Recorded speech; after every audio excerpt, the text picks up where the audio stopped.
Hello everyone and welcome back. Now, in the past few lectures, we've been talking about closed orbits and limit cycles to dynamical systems. And really what we've been focusing on is a lot of the negative. We talked about gradient systems never having limit cycles or closed orbits associated to them. We talked about auxiliary function methods. So we used Dulac's criterion to rule out closed orbits. We also saw that Lyapunov functions can give us global stability, which means that there's no closed orbits. So, of course, we've talked a lot about how to say that they're not there, but how do we talk about, the existence of limit cycles or closed orbits in a planar dynamical system? Well, that's what we're going to focus on today.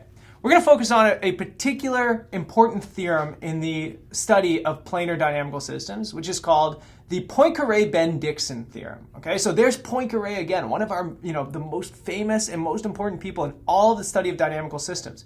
He just keeps coming up, and we will see he will continue to come up as we go through this class.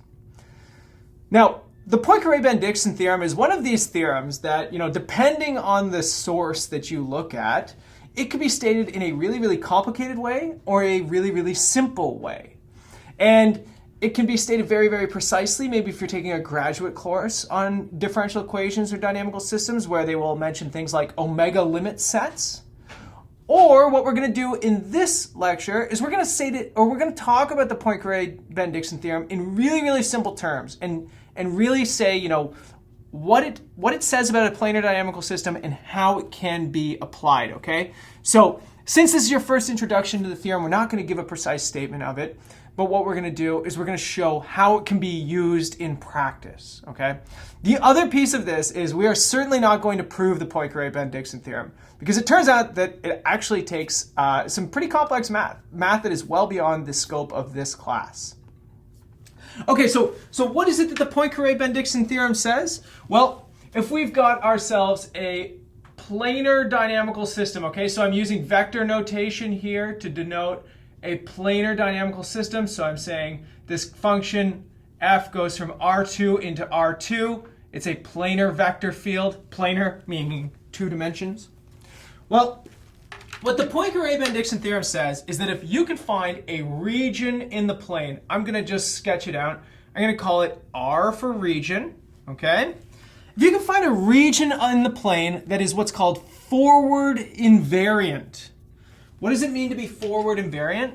It means that if I start, or if I take an initial condition inside this region, it never leaves.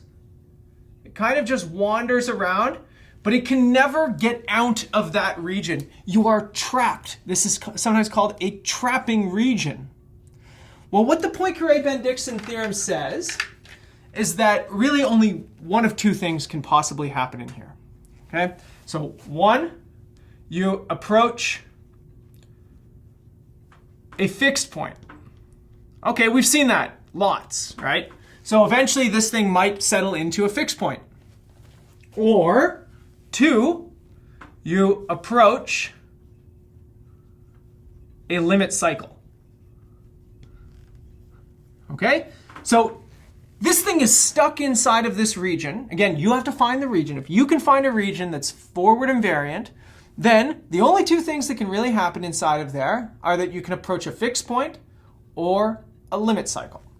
Okay, so for just as a small aside here, for those of you that are really looking for the precise mathematical statement of the Poincaré-Bendixson theorem, I'm going to put it in the description for this video. You can go take a look, but what you should really focus on is how I got these implications from that theorem, okay?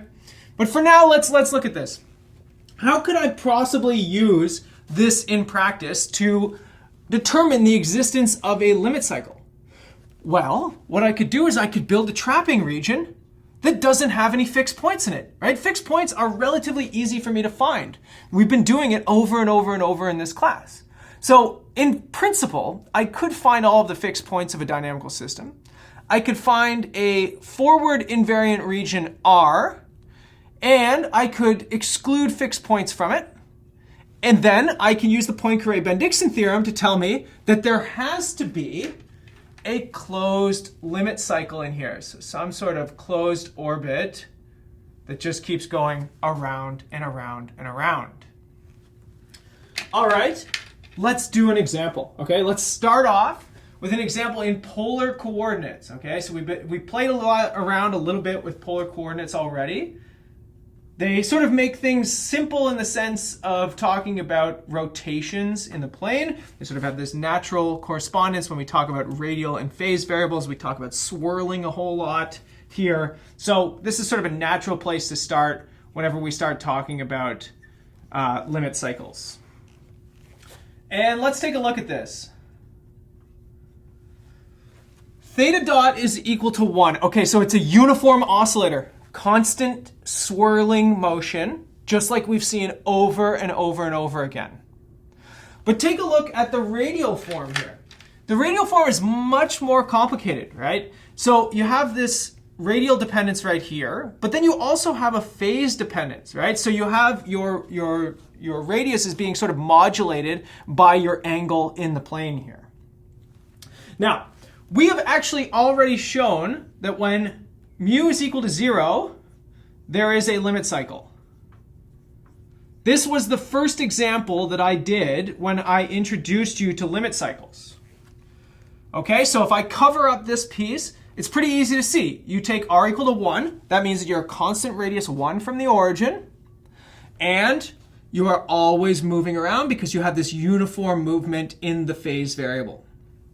Okay, so what we would like to do now is we'd like to show that there's a limit cycle even when mu is not 0.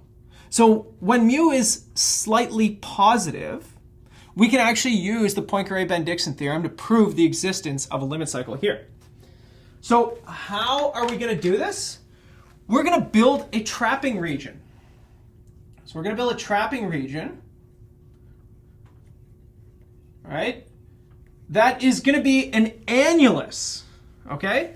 Which is an annulus, which, it's going to have an inner radius, I'm going to call it r min, and an outer radius, which I'll call r max. And what we're going to prove is we're going to prove that this annulus that we construct in the plane is going to be a trapping region. It's going to be forward invariant. So trajectories can never get out of it. But since the only fixed point of our dynamical system is right at the origin, x and y equal to 0, or r equal to 0 in our case, since you're always stuck in this, you can't arrive at a fixed point, and so you'll have to go into a limit cycle. So what you would get is some kind of limit cycle oscillation that looks like this. And again, we're going counterclockwise here because we have a uniform oscillator in the phase component moving us in the counterclockwise direction. Okay, so how do we actually find r min and r max? Well, let's actually look at r min first. Okay? In this case, we need to be flowing into the annulus, right? So you can imagine this like a bumper cars type thing. If your trajectory bumped into the inner annulus here, you have to get ricocheted back out. You're not allowed to walk through this. You can't cross into the middle of this little donut or annulus. And what this would mean is we need a value of r. So we need r such that r dot is greater than 0. Okay, so we want to find a value of r, that would be our r min, so that our radius part of our differential equation is positive. What does that mean? It means the radius is instantaneously getting bigger. That means that if you're on the annulus here, you are being pushed into the interior of the annulus, right? All of the vectors on this r min annulus are pointing into this. That's exactly how you construct these trapping regions. You need to find the borders of this thing so that all of the vectors are pushing you to the inside. That's how you find something that is forward invariant. You're being sucked in. So that means we need to find a value of r so that r dot is guaranteed to be positive everywhere. Well, okay, first of all, we know that cos of theta is greater than or equal to -1. It's just the cosine function. You've worked with this a million times. You know this, right? I don't have to tell you this much. But this tells me that this dynamical system here, r times 1 minus r squared plus mu r cos of theta, that's my r dot. This thing is greater than or equal to r, and then, so let's factor out the r, 1 minus mu minus r squared. Why? I just did the cos is greater than or equal to minus 1. Mu and r are both positive in my case. So I factor out the r and I've got a mu here. So what does that mean? Well, I can easily make this thing non-negative so long as, so I need this to be greater than 0, which would tell me that r min, my candidate for r min, just has to be smaller than the square root of 1 minus mu, right? So if I take a value of r that is smaller than the square root of 1 minus mu, this thing is going to be positive right here, which tells me r dot is positive, which is what I needed. So you can pick any value of r min that is smaller than 1 minus mu. Clearly, I need mu to be between 0 and 1 for this to work, okay? But for each value of mu, I can always find an r min that works. In fact, Strogatz in the textbook just says, pick a value of r min, right? If you don't like this sort of imprecision of having an inequality, let's set r min equal to 0.99. Let's put another 9 on there for fun of 1 minus mu, right? So this thing is actually smaller than 1 minus mu, and that's because 0.999 is smaller than 1. So for every value of mu, this is my inner radius of my annulus, okay? So I pick something super, super tight, because typically what you want to do when you're applying this Poincaré-Bendixson theorem is get yourself really tight to the limit cycle so you have a really good idea of where it is, right? If I tell you the limit cycle is somewhere in the room with me, okay, it doesn't really narrow it down, right? But if I tell you it's right around here, that gives you a lot more information about what that limit cycle actually looks like and how it behaves, right? Think back to the Van der Pol oscillator from the limit cycle example. We were really interested in what the actual oscillation looks like, let alone the existence of the oscillator, right? So finding it is one piece of it. Figuring out what the oscillation actually looks like is another aspect. So we want this to be nice and tight. Well, we can actually do the same thing to find our outer radius, r max. Now in this case, we need our trajectories to be flowing in, okay? So you always want your vectors on the outside of your set to be pointing to the interior of your set. So this means that we need r such that r dot is less than 0, right? So if you get to the outer edges of this annulus, you are going to start decreasing in. This is the bumper effect that I was talking about earlier. Well, in this case, again, you use that cos of theta is less than or equal to 1. Again, you knew that before we started this video. And this implies that r dot is, so you basically follow the same chain of arguments. This just becomes a plus now. So this is less than or equal to r times 1 plus mu, minus r squared. And what this means is that r max, well, any r max that is greater than 1 plus, the square root of 1 plus mu is going to work. So anything, sufficiently large will work. Why don't we actually pick a value? Let's set r max equal to, let's do 1.001. I want it nice and tight, right? Times the square root of 1 plus mu, which of course is greater than what I needed it to be. And what this means, so therefore, the set of, let's say 0.999 square root of 1 minus mu less than or equal to r, which is less than or equal to 1.001 square root of 1 plus mu. This is my annulus, so all of the r values that fit into this, theta can be whatever it wants to be. is a forward invariant region. So it's forward invariant.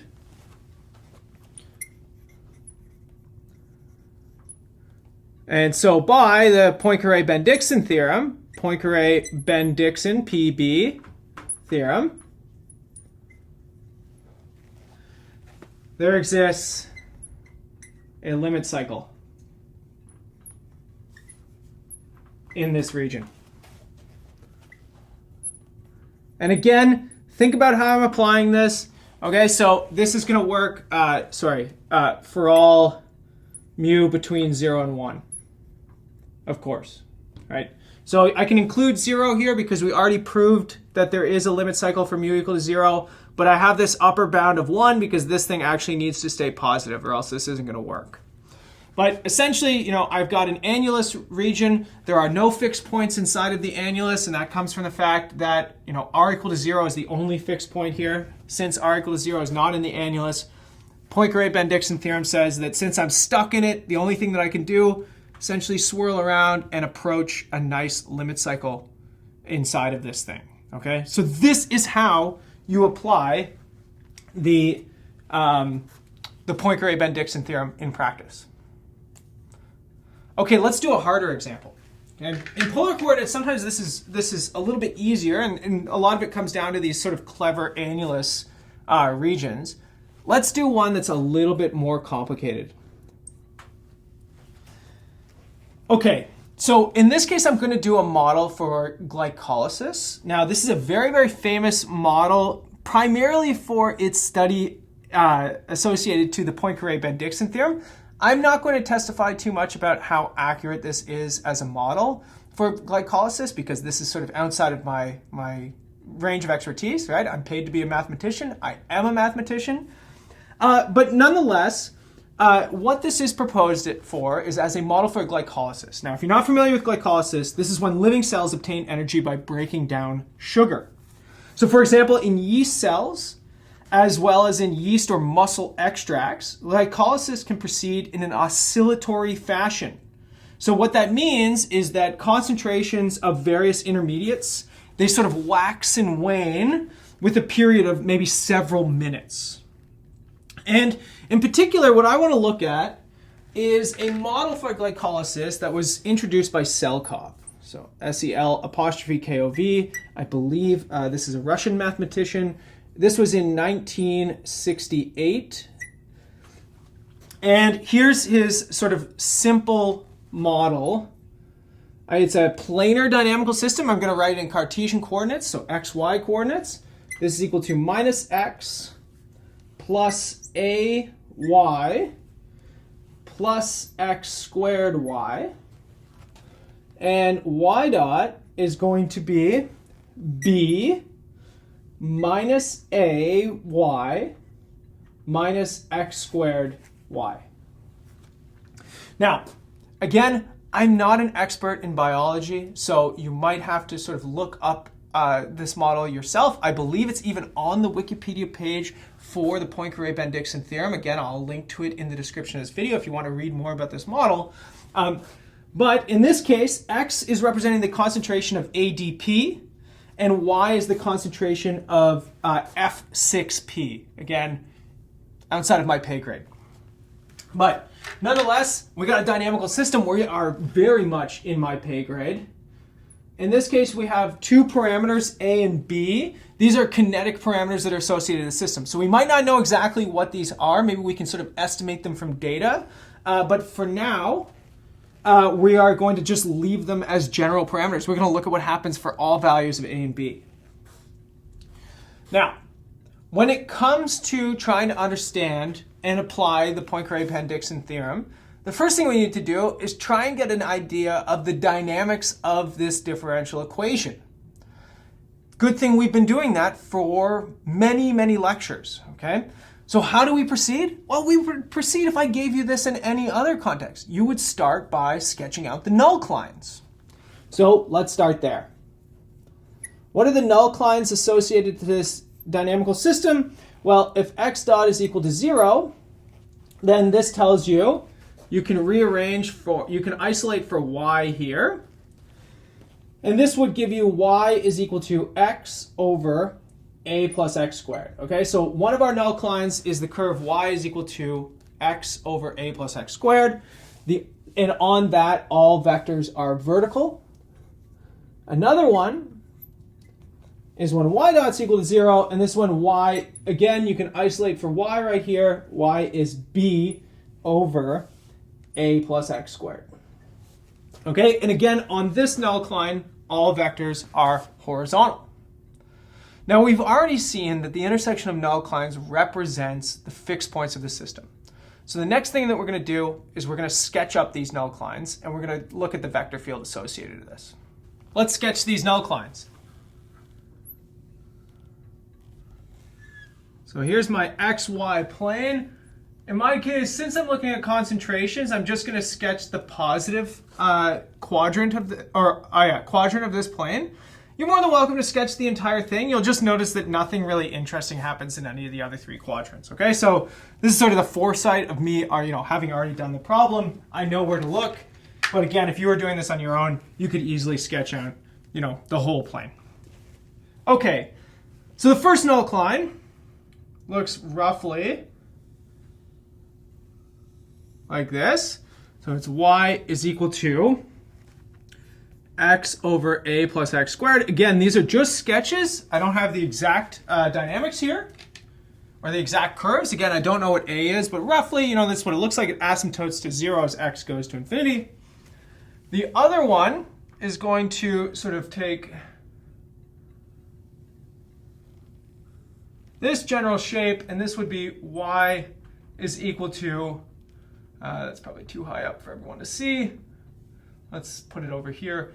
Y is equal to b over a plus x squared, pardon me.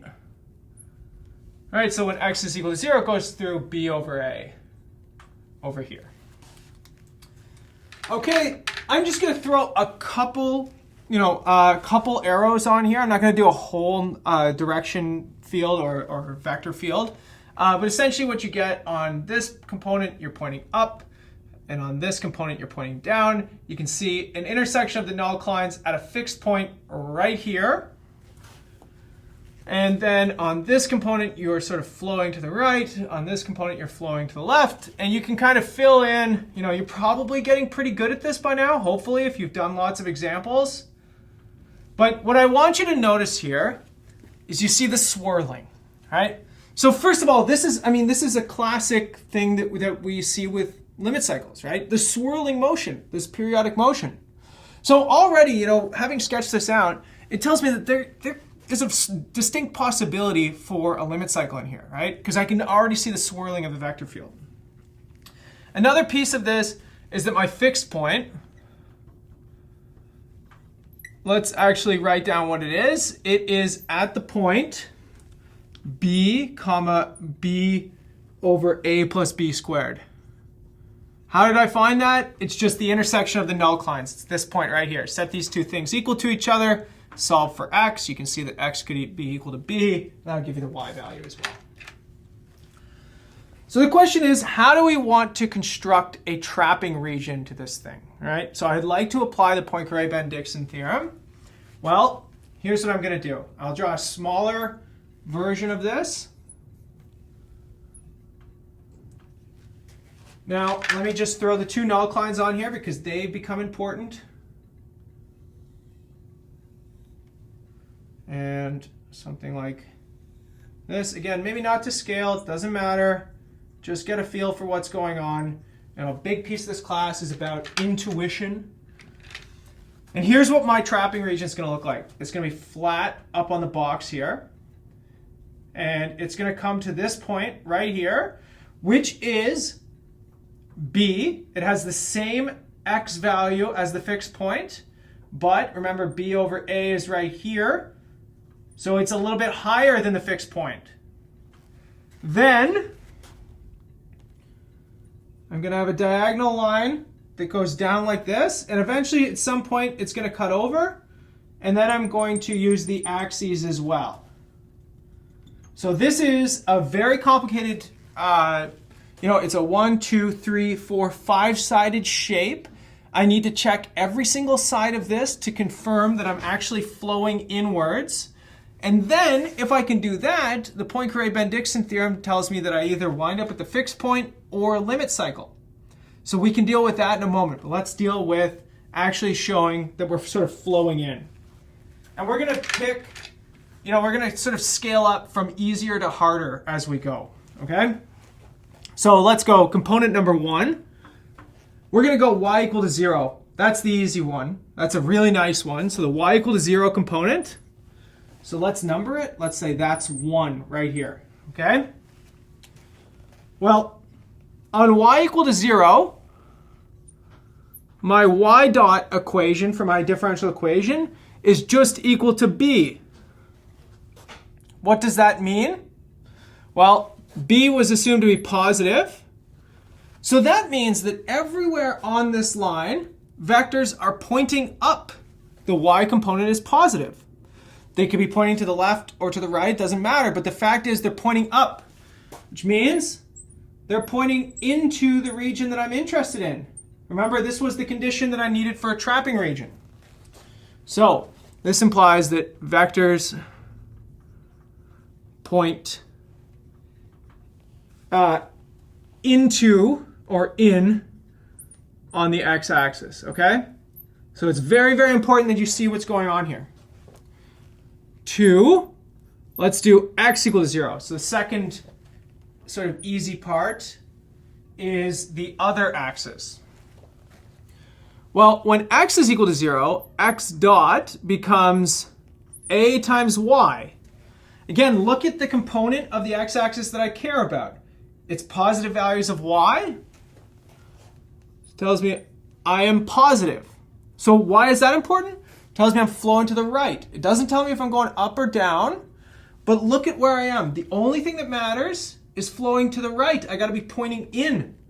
Again, I'll just throw these like kind of silly arrows on, but they're all just showing you that you're getting pushed in. This is the bumper cars type idea. Okay, so that's good, right? Because this means vectors point in.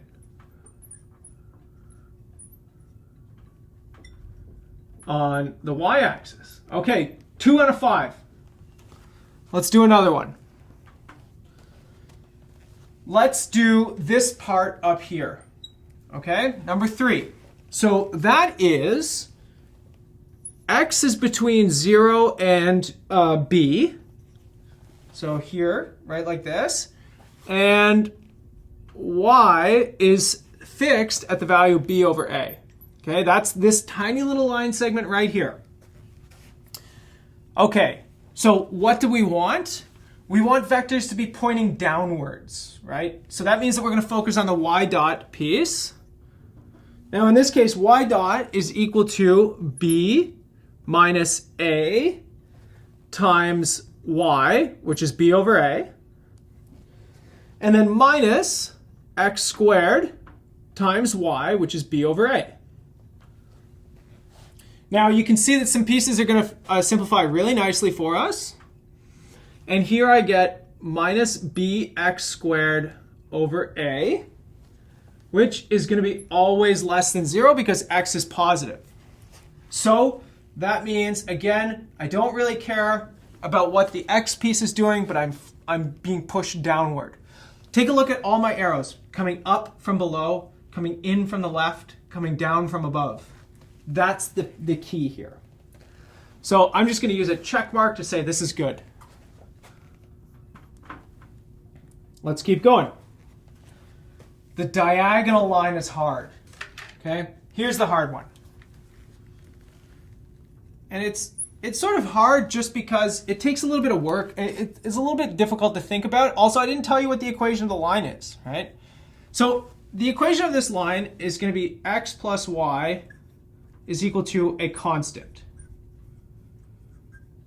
Okay, so I know that you don't like that I wrote a constant. It's just that I didn't figure out what the constant is. It doesn't matter. The constant just moves the line up or down. The specific constant that's going to be chosen is the one that goes through this point right here. Okay, so you can figure it out. It's going to be, b plus b over a. It's really ugly. The important point here is that the slope of this line is -1. That's the key. Now, here's the basic idea. We would like to know, so let's say on x plus y is equal to constant, what do we want to happen here? We want the vectors to be pointing into the region. So what we really want, so maybe I can write this for you. What we want is x dot plus y dot, the vectors on this line, are less than 0. What that means is the vectors on the line have a slope that is less than that of the slope of the line. So they would be sort of going like this. They'd be kind of ducking underneath this line. Okay? So this is what I want. And like I said, remember, this is the hard one. This is the one that takes the most work. This is probably the one that's going to give you the biggest headache. Okay? So let's actually do some computations here. X dot plus y dot. Well, let's actually do, let's use the differential equation here.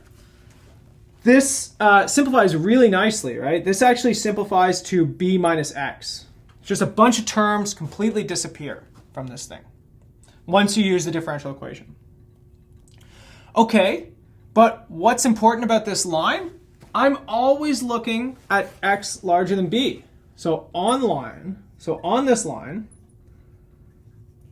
segment, I should be careful, it's just a piece of a line, we have x is greater than or equal to b. Right? Remember, the flat part up here took me up to b, and so the line segment only goes from b and on. That's why I needed the flat line segment. Maybe you were trying to beat me to this, and you said, well, what's the point in doing the flat piece? What if I just went all the way up?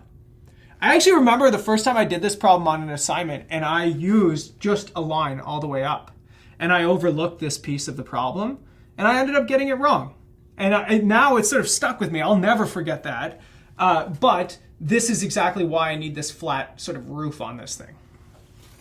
But what this means is that x plus y dot is less than 0 as desired. So let me give that a check. Okay, so I'm flowing in on that weird line. And let's do number 5. Number 5 is this vertical line.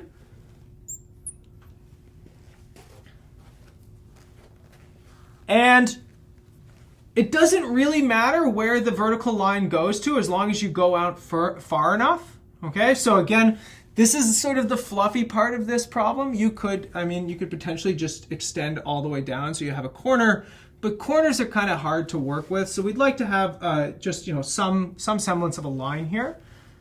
But take a look, just from the null line, all of the vectors are pointing left once you go beyond the fixed point, right? So, any sort of line that I draw here, I'm always sort of pointing in. I may be pointing up or down, but I'm always pointing to the left. So this one, this one is easy. I'm just going to give it a check mark because it can go out to as far as you want, okay? So that thing could be as tiny as you want or as big as you want. Okay, but what does this actually mean? Well, that means that I've constructed a trapping region. So therefore, we have a forward invariant set.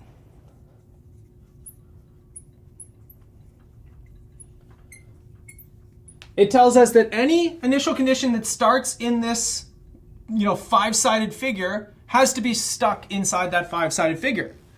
And the Poincaré-Bendixson theorem tells me that the only thing that can happen if I'm stuck in this little compact region is that I either wind up at a fixed point or I wind up at a limit cycle. Now, the whole purpose here was to find the existence of a limit cycle. So how do we do this?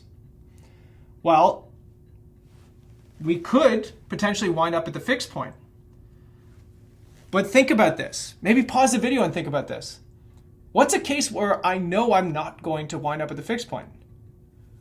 If it's unstable, right? If the fixed point is unstable, I don't wind up at it. So that means that I'm stuck in here, but I don't show up here. That means that somewhere there's a fixed point in this region. So let's do that now. Let's analyze the stability of the fixed point. So stability of the fixed point.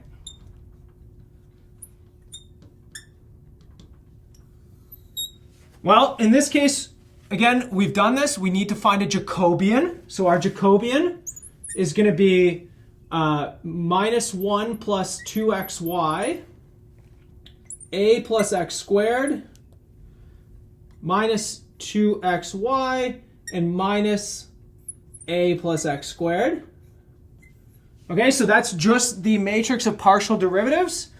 And at the fixed point, so, and then, all right, let's write this properly, sorry. At the fixed point, which is b comma b over a plus b squared. Okay, this is going to be truly awful, right? You're going to get some really, really ugly numbers coming in here.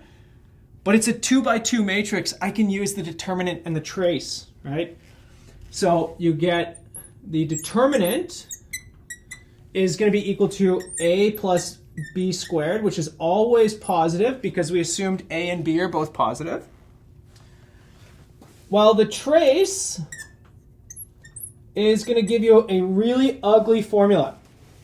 So minus b to the 4 plus 2a minus 1 b squared plus a squared. What a wonderful expression. Divided by a plus b squared. Of course, don't forget that. Here's the thing. If the trace is positive, then I actually have that the fixed point is unstable. So again, this just comes from a sort of basic algebra. This comes from the formula I gave you for 2 by 2 matrix eigenvalues. Remember, it's the trace plus or minus the square root of the trace squared minus 4 times the determinant, blah, blah, blah, blah, blah, right?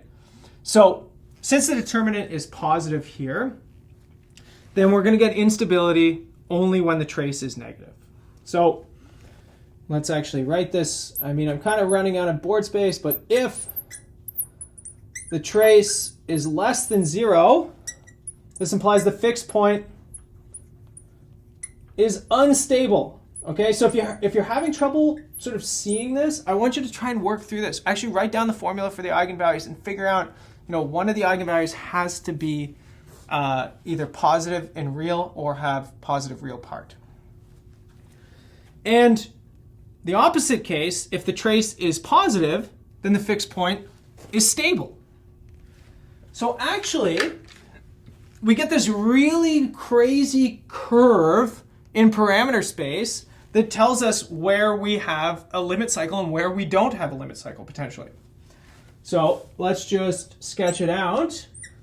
In the AB parameter plane, so it's sort of similar to what we did with bifurcations. We have a two-dimensional parameter regime. The dividing line, the curve I'm going to draw, you might need some sort of computer algebra to draw this for you, but it's going to be this thing equal to 0. So it's a curve in AB space. It looks like this. Something along those lines. Okay, so this is the trace equal to 0 line. And inside of this, the trace is positive. Yes, the trace is, the trace is negative, pardon me. And when the trace is negative, the fixed point is unstable. That means that there's nowhere to really wind up but a limit cycle. So there's a limit cycle inside of this parameter regime. So if A and B are chosen appropriately so that I'm inside of this curve in the plane, I've got a limit cycle. If I'm outside of this curve, the trace is positive. I can't say anything about a limit cycle, but I could say that I have a stable fixed point. So it's possible that I don't have a limit cycle here. All that I know is that there's a fixed point, and so I can't apply Poincaré-Bendixson. It's complicated, right? It's really hard. It's not an easy thing to do. Look at how much work I had to do in order to find a trapping region. And this is just an illustrative example, right? it takes a very, very clever application of the Poincaré-Bendixson theorem to prove the existence of limit cycles. And usually it's case by case. It's not a sort of universal thing. So unfortunately, it's not as easy as some people would like it to be, but it's a tried, tested, and true method for proving the existence of limit cycles in dynamical systems. If you can find that forward invariant region, then you can apply the Poincaré-Bendixson theorem and find limit cycles. Okay, when we come back, we're going to talk about bifurcations again.